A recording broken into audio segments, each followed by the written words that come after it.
I've made a ton of videos about scholarships and how as an international student you can actually get financial aid, a big amount, right before you apply to college. But did you know that you can actually make an appeal to increase that financial aid, or you get even more scholarships after you receive the offer letter? Now it's pretty much as simple as writing an email, but what you write in that email makes all the difference. So I spoke to a couple international students, and in this video I'm going to share the email template that you can use to increase your scholarships, financial aid, as well as some financial tips that can help you in your study abroad journey. Now, if you're an international student who's looking to apply to colleges, the first step would obviously be to apply to scholarships and financial aid with your college applications, and I have an entire scholarship playlist for that. At this point, after you've actually received your admit, there's much more that you can do. Because you are a student who's not prospective anymore, you've actually been offered admission. So this is your chance to write a financial aid appeal letter which goes over some of the reasons why you're a well-deserving student, why you'll excel in this university, and the fact that you would like to request for more financial aid.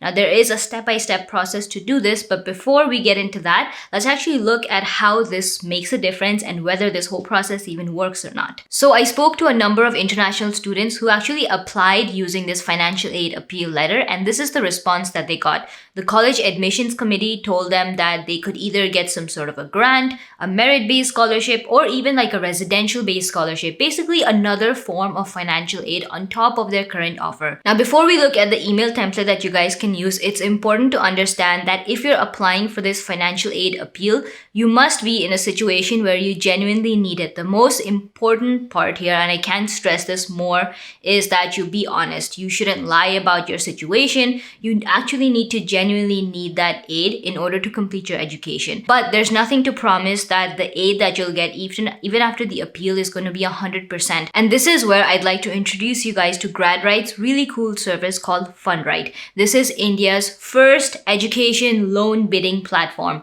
and it's pretty much as interesting and competitive as it sounds. The whole goal is to get you the best loan for your study abroad journey so that you can fund it the right way, and after you have all the scholarships and financial aids out of the way, this will help you go that extra mile in achieving your dreams towards studying abroad. So the way this works is basically a three-step process. The first step is that the platform has banking partners like SBI, HDFC, Prodigy, and other banks that offer you a bid. The second part is that all of these banks provide you with the best offer that they have that can go towards your education loan. And the third step is you get your loan with all the processing time within 2 to 7 days. Now, this whole process with conventional banks usually takes about weeks, and even then you have like a ton of paperwork to do. And with FundRight, this whole process is streamlined, quick, fast, and it kind of takes an additional stress away from you so that you can focus on making sure you prep for your other things related to your study abroad journey. I'm going to leave a link to FundRight's services on the GradRight platform in the description of this video,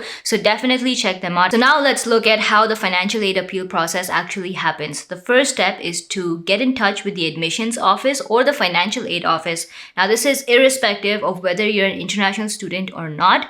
The first step is to understand what the financial aid appeal process looks like. In some very rare cases, they may have their own application form or may even require you to write an essay for the appeal. So you need to understand what the requirements are and what you need to do to successfully make that appeal. Now, once you understand the appeal process for that specific university, you need to understand that no two financial aid appeals can be the same because everybody in is a different situation. So the next step is whether you're writing that essay or even if it's just that email that you're sending out for the appeal, let's understand what goes into that. Your email subject should be pretty much straightforward, something along the lines of financial aid appeal with your student ID number. This makes it super easy for them to identify who you are, the fact that you've already received an offer letter, and what degree you intend on pursuing. The main body of the email will be divided into 3 parts. The first part is giving a quick introduction about yourself, the intake, and the major that you're applying for. Now, this will just re-emphasize that you're an admitted student, and then we can move over to the second part, which is emphasizing what your end career goal is.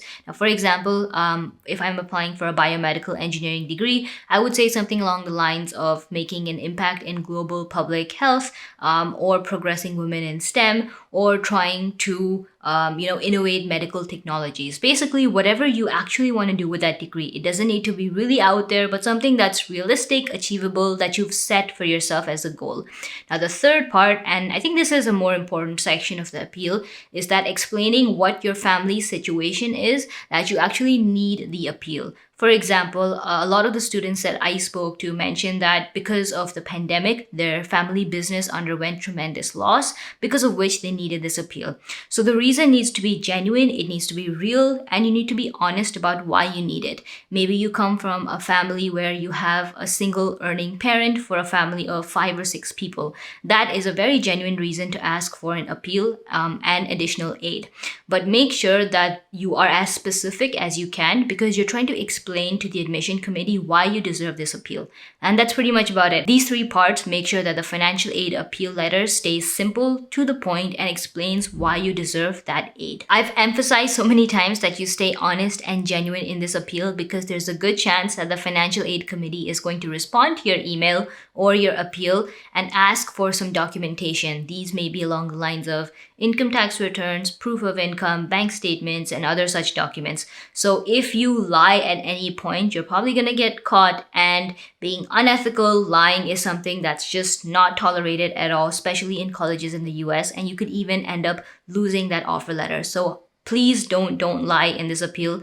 Be genuine and make sure that the reason that you're giving is real, it's valid, and you can back it up with documentation. Now, this whole financial aid appeal process can be very intimidating and overwhelming. So if you are in this position, definitely take help from your parents. You can ask them for suggestions on how to write that appeal that explains your financial situation, or even your parents can write it for you. In some cases, if your parents are willing to, they are even free to call the financial aid office of that university directly. No one will stop them, and you'll actually get to speak to an actual person. So you may be able to explain your situation better, because then it'll be a back and forth conversation. Now, the next thing that you can do if you want to know more about how this process works is set up a meeting with the dean or the counselor of that university.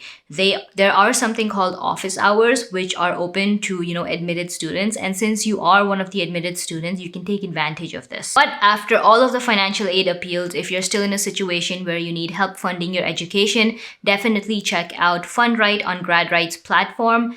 And that's pretty much it for this video. If you guys missed the last video on the internship master list and missed that, I'm going to give you guys a hint. The next video dropping on the channel is going to be on how to transfer as an international student to an Ivy League university. This has been one of the most requested videos on the channel. I've been working on it for so long, and I'm finally releasing it. And there's going to be something special, some free stuff that's dropping in the next video. So make sure you're subscribed to the channel with the notifications on so you don't miss out on that. I'll see you in the next one. Take care. Bye.